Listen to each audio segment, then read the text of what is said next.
এই রাজ্যে 20শে এপ্রিল শ্রমজীবী কৃষিজীবীরা ব্রিগেডের ডাক দিয়েছেন। তো সেই সমাবেশ রাজ্যের ক্ষেত্রেও বটে এবং দেশের ক্ষেত্রে কতটা গুরুত্বপূর্ণ বলে আপনি মনে করেন?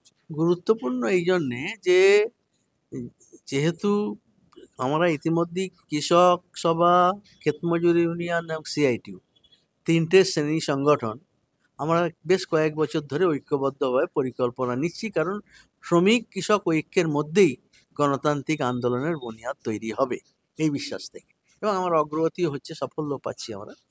একে আগে নিয়ে যাওয়ার জন্য যে কোনো ইস্যুতে আমরা এই নীতিকে প্রয়োগ, এটা ফর্মুলা আমাদের, শ্রমিক কৃষককে এক করতে হবে। যেখানে শ্রমিক আক্রান্ত হয়েছে কৃষক তার পাশে দাঁড়াবে, কৃষক আক্রান্ত শ্রমিক তার পাশে দাঁড়াবে।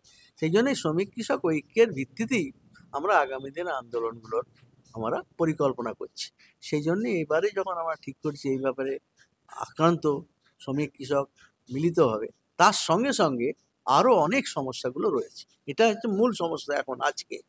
তার সঙ্গে সঙ্গে কৃষকদের যে সমস্যাগুলো পেন্ডিং আছে, তারপরে রাজ্যভিত্তিক সমস্যা আছে, রাজ্যে কৃষকের সমস্যা আছে, ক্ষেত মজুরের সমস্যা আছে, শ্রমিকদের সমস্যা আছে।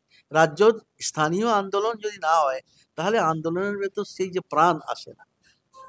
স্থানীয় আন্দোলন ইমিডিয়েট যে আঘাত, তার বিরুদ্ধে প্রতিরোধ, সরকারি আঘাত ইমিডিয়েট, তার বিরুদ্ধে প্রতিরোধ। সেই জন্য স্থানীয় যে সমস্ত সমস্যাগুলো আছে তার চারপাশে এই যে বিপণনের নির্দেশ, এইগুলোকে জুড়ে আমরা ক্যাম্পেন করব। হ্যান্ডবিল দেওয়া হবে, বাড়ি বাড়ি গিয়ে হ্যান্ডবিল বিলি করা হবে, গ্রামে গ্রামে ক্ষেত মজুর, কৃষক এবং তিনটে সংগঠনের কর্মীদের বসিয়ে আলোচনা করে এটা ব্যাখ্যা করা হবে।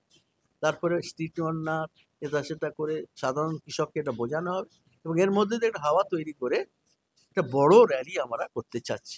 20শে এপ্রিল প্যারেড গ্রাউন্ডে একটা বিশাল র্যালি হবে, 10-15 লক্ষ লোকের, শ্রমিক কৃষক ক্ষেত মজুরের, এবং সেখান থেকে আমরা এই প্রতিবাদ থেকে সংগঠিত হলে একটা সংগঠিত রূপ দেবো।